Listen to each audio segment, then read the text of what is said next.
Nakarating na kayo? Si Papa hindi man nahilo? Okay, ingat. Balik probinsya ulit si Mama at Papa. After New Year ulit ang balik nila habang si Maris naman ay sinama si Baby Brent sa pag-uwi niya sa mga magulang niya. Kaya basically, si Attorney Lexus lang talagang makakasama ko ngayon sa pagsalubong ng bagong taon. Speaking of him, nasa bahay niya ako ngayon at nagluluto na. Habang siya, nasa tapat ko na siya ngayon. Nakahalumbaba at mahigit 1 oras niya na akong tinititigan habang ang lawak-lawak ng ngiti at panay lang sa pagkurap-kurap ang mga pilik mata. Binaba ko ang phone ko at ibinalik iyon sa aking bulsa. Chinek ko yung pasta na niluluto ko at nang makita kong hindi pa iyon masyadong tender, tinakpan ko na ulit yon at tinarap na si Attorney Lexus. Uy, hindi ka ba maliligo? Sabi ko sa kanya para putulin yung tingin niya sa akin. Naka-blue shirt siya ngayon at naka-pants habang may nakasabit namang towel sa balikat niya. Nakalumbaba siyang umiiling-iling na tila umaaktong bata. Uy, naiibang ka na ba? Ayaw mo na ba talaga akong tantanan sa pagtitig? Pulang-pula na ako at halos hindi na nga ako makatingin sa kanya pero siya ganun pa rin ang ginagawa. Deborah. Inayos niya ang sarili niya, tumayo, naglakad papunta sa akin at niyakap ako mula sa likod. I think I no longer want to take a bath after what happened to us. Pinikit ko ng mariin ang mata ko, magkatulad kami ng pants na suot ngayon at kasalukuyang siyang walang brief kaya ramdam na ramdam ko yung bakat niya sa puwet ko. Tuloy na alala ko yung nangyari sa amin kanina. Masasabi ko talagang duck siya at hindi ko yun may pagkakaila. Kahit nga ngayon na ilang oras nang lumipas pagkatapos yung nangyari ay ramdam ko pa rin ang pananakit, pangahapdi ng gitna ng legs ko. Kahit tipong hindi na namin iyon ginagawa ay pakiramdam ko, nasa loob ko pa rin siya at binabayo ko. Hindi ko rin maitatanggi na sobrang neat din ang pagkakalalaki niya. Kung gaano siya kalinis ay ganon din ito kalinis tingnan. Yet, just like any sex organ, it is a bit darker than the rest of his body. He got a nice balls too, and a nice set of sexy pubes. His naked body is oozing with testosterone, which makes him more attractive. Hindi ko nga lang nasuri ng maayos kung tuloy ba siya o hindi. First time ko sa tanang buhay ko na makakita ng ganon, at may isa lang akong napagtanto. That a penis alone cannot turn me on. Wala sa laki ang magpapaganda sa karanasan ng isang pagtatalik. Nasa kung paano iyon iniraraos ng makakasama ko. If your partner is jerk, then wala rin ang laki. Pero kung gentle, sexy and funny siya, gaya ni Attorney Lexus, oh well. Tinanggal ko na ang braso niya nakapulupot sa baywang ko. Hinarap ko na siya pero isa palang malaking pagkakamali iyon. Dahil ang kaninang harapan niya, may bakat ay nakadikit na sa aking putan. Ngayon ay nasa harapan ko na ito at damang-dama ko na iyon, doon mismo. Yet he seemed to be clueless about it. Tila hindi niya alam kung ano na ang nagiging epekto na yun sa akin. Him pressing his body on me while his very handsome and innocent face is just so close with mine feels intoxicating. Para akong nalalasing na ewan. Napatingin ako sa pulang lips niya, ang sarap halikan, pero pinigilan ko lang. At teka, bakit ganito? Bakit ang gwapo niya talaga? Sobrang liit ng mukha niya at sobrang ganda ng mga features niyon. Ang tangkad niya rin at ang lean ng katawan. He always looked fresh too. Tila wala pa yatang pagkakataon na nakikita ko siyang naging haggard. Sinubukan kong guluhin ang sobrang lambot niyang buhok pero ganoon pa rin. Ang gwapo pa rin. Kinukurot-kurot kong pisngi niya at nagmumukha lang siyang toddler. Kumabog ang puso ko. Why does he become more attractive? And why the heck did he look younger? Ganito pa talaga siya after sex? Yung tipong nagkakaroon ng afterglow? Bakit ako parang ibang naging resulta? Bakit parang naging after dark? Deborah? Sigaw niya. Napakurap-kurap ako pagkatapos. Now that we're in relationship, what should be our endearment? Aniya. Wala pa rin siyang kaalam-alam na kung gaano na ako na-awkward. Ngayon na, naramdaman ko pa rin yung bakat niya sa may puson ko. Palaki na rin kasi yun ang palaki. Kinurot ko siya sa pisngi. Maligo ka muna, okay? Ngumiti siya tas umiling-iling siya na parang bata. Pumakla ang mukha ko at nag-isip kasi wala akong maisip. Mas gusto ko pa rin tinatawag ang Attorney Lexus at mas gusto ko pa rin na tinatawag mo kong Deborah. Nalungkot siya at childish na nagpout.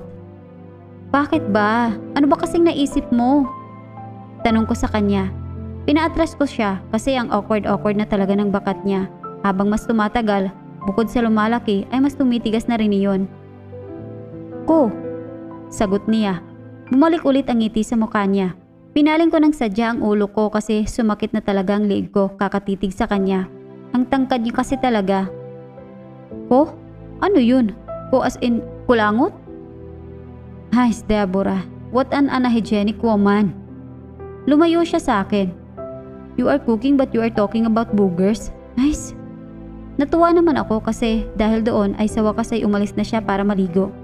Hinalukay ko ulit yung pasta at natigilan lang na maisip ko yung naisip niyang endearment namin. Ko? Takang tanong ko. Inisip ko kung ano bang meaning niyon kaso natanga lang ako. Maya-maya pa tumunog yung phone niya, nakatabi lang ng phone ko. Pinagtabi niya iyon kasi magkatulad na ito ngayon ng case, sisiwang design. Tuk po, iyon ang ringtone niya. Nakita ko namang NDRRMC lang ang nag-text. Attorney! Bakit mo ginaya ang ringtone ng cellphone ko? Sigaw ko para marinig niya ako sa taas. Narinig kong kumakanta-kanta lang siya roon at tila hindi ako narinig. Napatingin ako sa cellphone naming pareho. Kanina pa niya iyon kinakalikot at ngayon ko lang napansin kung ano pang ginawa niya. Bukod sa magkatulad na kami ng case at ringtone, magkatulad na rin kami ng wallpaper. Uy, hindi ka ba nandidiri sa wallpaper natin? Nakatupis ako rito at naka-summer shorts ka lang. I-delete na natin to. Akmang i-delete ko na sana iyon nang agad niyang kinuha ang phone naming dalawa sa kamay ko. Bakit ba? Couples are like this. They always have the same wallpapers. Aniya, tapos na siyang maligo. Nasa sala ulit kami. Ngayon hinihintay na lang namin mag-load ang lahat ng kanta roon sa video okay na nakakabit ngayon sa flat screen. Kakanta kami ng walang habas, buong magdamag. Pwede namang pareho tayo pero bakit yan pang picture na yan? Utas ko, hindi ko talaga makayanin yung picture na yun. Bakit ba kasi? What's wrong with this? I look good here. Short take a good shot and my abs are visible. Aniya. Oo nga, gwapo ka nga riyan pero mukha naman akong tanga. Sita ko sa kanya at natanga lang siya. Sa picture kasi na iyon ay medyo nabigla ako sa pagbuhat niya kaya nakanganga ako. Nanlalaki ang butas ng ilong ko at para akong nakakakita ng multo sa laki ng mga mata ko. Magdidebate pa sana kami pero hindi na namin nagawa ng tuluyan ng mag-load yung bagong mga kanta. Dinownload ko lahat ng karaoke versions ng kanta ng BTS habang siya naman ay hindi ko alam kung anong mga dinownload. Ayan na! Sabi ko, excited kaming pareho at mukha kaming bata ngayon na sabik kumain ng cake. Ako yung unang nakakuha ng notification sa video okay, kaya ako yung unang nakakanta. Halos magwala na ako sa ganda ng kinanta ko. Habang si Attorney Lexus naman ay nagtakip lang ng tenga. Nung matapos akong kumanta ay nakascore ako ng 90 at tuwang-tuwa naman ako. I'll beat that. Aniya at siya naman ang sunod na kumanta. Natameme ako ng Blackpink na kanta iyong kanta niya at mas natameme pa ako nang sinabayan niya iyon ng pagsayaw. Salitan kami ng pagkanta at 2 beses nga kaming pinuntahan ng guard para sabihing hinaan ang volume kasi rinig daw talaga kami hanggang entrance. At bukod pa roon ay may nagre-reklamo na rin sa aming mga kapitbahay. Hindi na rin namin napansin kung nag-New Year na ba o hindi pa dahil lokong-loko talaga kami sa ginagawa naming pagkanta at pagpapalakihan ng score. Noong una, tuwang-tuwa pa ako kaso hindi nagtagal. Nagdilim na ang paningin ko nang ayaw niya nang ibigay sa akin ang mikropono. At ang isa pang kinainisan ko ng sobra. Bakit alam mo ang lahat ng kanta ng Blackpink? Inis kong tanong sa kanya. Natigilan siya sa pagkanta. You know all BTS songs too. Sigaw niya at mas malakas iyon dahil gamit-gamit niya ang microphone. Babae po ako, kaya natural lang na umiidolo ako ng boy group. Pero ikaw hindi kita maintindihan kung bakit baliw na bilaw ka sa Blackpink. Tili ko ulit. Natulala siya sa ginawa ko at nabitawan niya ang mic. Tinuro ko siya. Nasa harapan ko siya ngayon at may naalala kong bigla. Tuli ka na ba o hindi? Bumagsak ang panga niya sa tanong ko. Wait, let me explain. 10 years old ako nung nawala ang parents ko. And usually, boys get circumcised around age 11 or 12. Ngayon, ako naman ang nalaglagan ng panga. Bakit hindi ka nagpatuli later? Halos maiyak na siya sa harapan ko. I already have public hair when I was 12. Nahiya na ako. Sininok akong bigla. Dumako ang titig ko sa pants niya. Patingin ulit. Gumuhit ang ngiti sa mukha niya. Napatili na lang ako sa kilig nang nag-dive siya patungo sa akin. Dati, tanging hiling ko lamang ay sana maibigay ko ang sarili ko sa taong karapat-dapat. I'm always dreaming of a perfect guy, pero kinalaunan, natanto kong wala palang ganun. Attorney Lexus, which is now my boyfriend, is a real mess. But I'm fine with it because, in reality, mess is liberating. Attorney Lexus, 3 kondom ang isuot mo. Deborah, you're exaggerating. Bakit? Fine. He can't believe that he spent the New Year's Eve together with the girl he liked the most. Kahit na noong nagising siya ay nadatnan niya itong nakanganga at sobrang lakas ng hilik, ay ayos lang sa kanya. Deborah is a mess, aniya, but she's a kind of a mess that is beautiful. Pagkatapos niyang halikan si Deborah sa noo, ay tumayo na si Attorney Lexus para ligpitin ang mga kalat sa sahig. He can't believe he spent 12 condoms in just one night. Kung paano niya iyon nagawa, ay tanging silang dalawa lang ang nakakaalam. Lumabas siya na dala-dala ang trash can at nang makalabas ng bahay ay tinapon niya iyon sa main bin. Papanik na sana siya pero hindi niya iyon nagawa nang may nag-doorbell. Pumunta siya sa gate at binuksan niya iyon. Oh, Grandma! Happy New Year! Bati niya sa kapitbahay niyang matanda na. Oranges, pagsaluhan niyo ng nobya mo nang may masmasan kayong dalawa. Ang ingay niyo kagabi. Galit at garalgal ang tono ng boses nito pero nakangiti pa ring tinanggap ni Attorney Lexus ang bigay nitong oranges na nakalagay sa isang lata ng Bonakid. Nang umalis na ito ay bumalik na rin siya sa loob. Nang makapasok na siya sa kanyang bahay ay nagsara na ng kusa ang kanyang gate. Sa ilang taong pamamalagi ni Attorney Lexus dito, 2 bagay lang talagang nakakapagpagwagabag sa kanyang isipan. Iyon ay ang paulit-ulit na marinig ang sabi-sabi na wala naman daw siyang kapitbahay na matanda at talagang bakante lang iyong nasa katabi niyang bahay. Pangalawa ay ang kanyang gate. It's just a normal gate at wala talaga itong kung ano-anong technological mechanism. Pero kusa talaga itong nagsasara. Kinalabutan siya nang ilagay niya sa mesa niya ang lata ng Bonakid na may lamang oranges. It's New Year and he want to spend the rest of the day with Deborah. Pero nalulungkot siya dahil hanggang tanghali lang ngayong araw ang kaya niyang mailaan dito. There's still a lot of paperworks na kailangan niyang ayusin bago bumalik sa opisina bukas. Those documents are really urgent kaya hindi niya iyon pwedeng ipagpaliban. Ayos lang, sasamahan na lang kita rito. Ani ni Deborah nang makababa na, pinaliwanag niya rito ang lahat-lahat. But right now, come with me first. Hinila niya si Deborah papunta sa pintuan ng kanyang bahay. Kinuha sa gilid ang isang puting bola at nang makalabas ay tinakbo nila paikot ang subdivision. Saan tayo pupunta? Tawang-tawang tanong ni Deborah nang hingalin silang dalawa. Akala ni Attorney Lexus ay huli na siya pero nang makarating sila sa pinakamataas na bahagi ng subdivision na tinatawag nila ritong Shrine Hills ay napagtanto niyang hindi pa. Hala! Manghang-manghang sabi ni Deborah sa kung anong nakita. In front of them are the sea of fogs at halos wala na silang makita sa baba dahil halos natabunan na iyon ng maninipis na ulap. It's always like this during the first day of the New Year at noong nakaraang 2 taon ko lang din to nalaman. Sa ganitong araw lang talaga ito nagpapakita at hindi na ito nasisilayan pa sa susunod na mga araw o buwan. Ang ganda! Hindi pa rin makapaniwala si Deborah kahit siya ay ganito rin ang naging reaksyon dati nung una itong makita. Who would expect that there will be a place like this in the middle of the highly modernized city? Gaya mo, aniya kay Deborah. Nginitian lang siya nito. Tinapon ni Attorney Lexus ang bola sa baba at sinundan nila ito.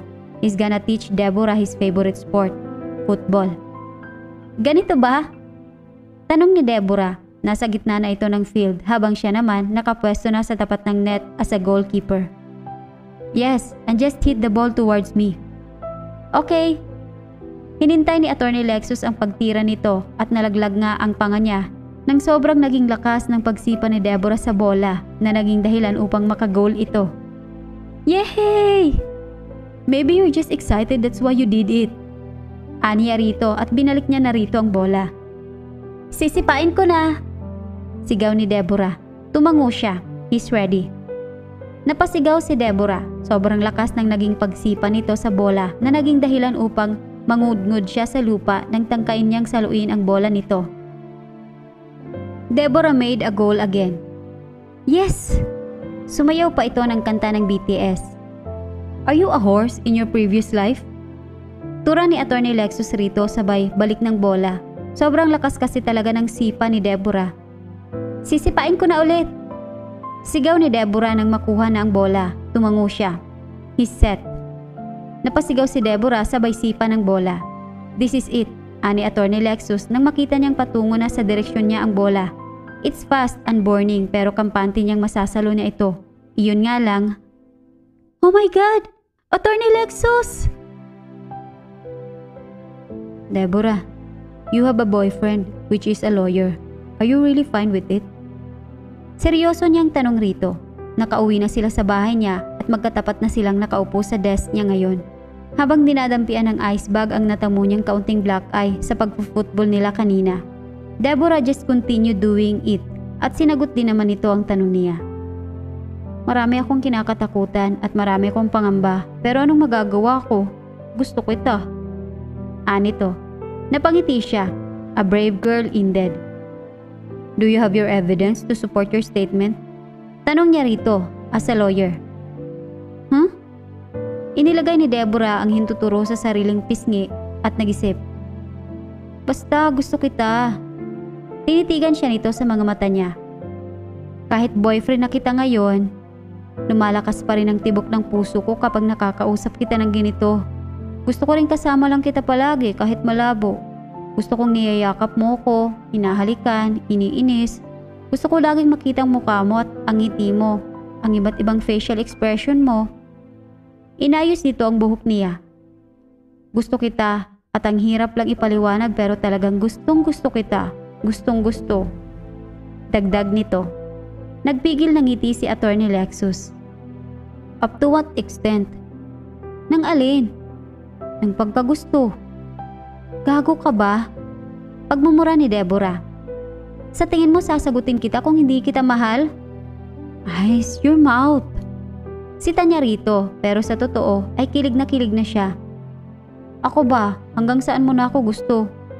Tanong nito sa kanya. Gago ka ba? Binura niya rin ito. Sa tingin mo manliligaw ako sa'yo kung hindi kita mahal? Deborah pressed its lips into a thin line to hide its smiles. Kinagat nitong bigla ang daliri niya. Natatawa siya na sinita rito. Looking at her requires me to stop breathing. That's why when I'm looking at her like this, she has no idea that I might just lose this life in me anytime. But I will really be fine with it, so long as it is her face that I'll be seeing before my final moment. Deborah is not only heart-stoppingly pretty, she's also breathtakingly exquisite. Attorney Lexus added as he intensified his kiss on her. Pinanood ko lang siyang magtrabaho sa desk niya. He's wearing eyeglasses with a thick black frame at habang suot-suot nga niya iyon ay mas lalo siyang gumagwapo sa paningin ko. His eyeglasses just complement his well-structured face. Kahit ang hawi ng kanyang buhok pakanan ay umaayon din doon. He's just so handsome that it is unbelievable. Kahit anong gawin kong pagtitig ay mayat mayang napapakurap ako sa kanya. Hindi ko pa rin kayang maniwala na may ganitong kagwapong lalaki rito sa mundo. Not to add the fact that he's my boyfriend now, para akong nananaginip. He's just wearing a white sando right now at kita ko nga roon ang pintog ng kanyang dibdib at braso. Hindi ko na natitis ang sarili ko at kinagat ko na ang muscles niya roon. Ang puti at ang linis kasi kaya mukhang totoo. Natawa siya sa ginawa ko pero hindi niya pa rin ako pinansin. Nagpatuloy lang siya sa ginagawa niya. Tinanggal ko na rin ang pagkakakagat ko sa braso niya. Namula iyon ng kaunti at alam kong nasaktan ko siya kaya niyakap ko na lang siya roon. I wonder how many years na ganito lang ang ginagawa niya. Nakaupo dito sa opisina niya, sa bahay niya. Buong araw na nakaupo sa desk na nasa tapat ng bintana. Sobrang lungkot niyon at kung ako sigurong gagawa nun, mababaliw ako. Attorney Lexus is the type of a guy that can be alone and can be with other people. Habang ako, kaya kong gawin iyong huli pero hindi ko talaga kayang mag-isa.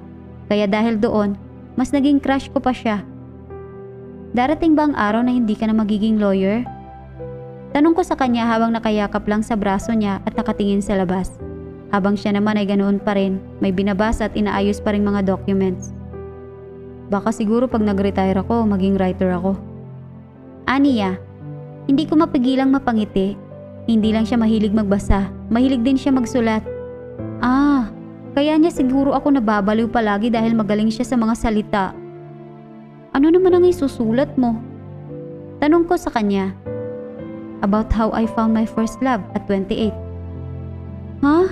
Ako ba talaga ang first love mo? Yeah, nasabi ko na sa'yo the night before I met your parents. Nung nagapunan tayo ng noodles at tuyo sa labas ng bahay niyo. Sagot niya. Tumangutango ako. Sa pagkakatanda ko kasi may isa kang natipuhang dalaga. Yung pinanis at saka liban sa kanya, di ba ang dami mo nang naging babae bago naging tayo? Paano naging ako? All of them are just flings. Ikaw ang totohanan. Napangiti ulit ako. Gusto ko ulit kagatin ang braso niya pero naawa na ako. Why? Tanong niya. Am I not your first love? Dagdag pa niya. Umiling ako. Sinabi ko na nga sa'yo, di ba? Noong high school ako, nagkaroon ako ng isang matinding crush at nanligaw pa siya sa akin kaso nga, nung sasagutin ko na siya, may nabuntis siyang iba. Tumango-tango siya. Si Mark? Lawyer ka talaga. Ang talas ng talino mo. Sabi ko sa kanya nang maalala niya ang pangalan ni Mark. First love ko. Oh! Napatingin ako sa labas. May nakita akong lalaking pababa ng poste. Iyon si Mark. Siya yan? Tumango ako. What's his work? Tiga-ayos ng poste. May mga anak na siya pero ang gwapo niya pa rin. Nice. Sita niya sa akin. Binalik ko na ang tingin ko sa kanya nang makaalis na si Mark. I thought it's just a crush. May panulumo sa boses niya. Hinilig ko ang gilid ng ulo ko sa braso niya. Mahalaga pa ba kung sinong first love ko, kung ikaw naman ang last love ko? Napatingin ako sa labas ng bintana niya. It's already 6:05 in the late afternoon. Kakaiba ang paglubog ng araw ngayon dahil kahit alas 6 na ay medyo maliwanag pa rin ang langit. Deborah? Tinawag niya ako. According to the books I read, there are 1,000 ways to say I love you to the person you love the most. Pero ikaw? Ano bang mas gusto mo? Gusto mo bang sabihin ko yun ng diretso o sa ibang paraan?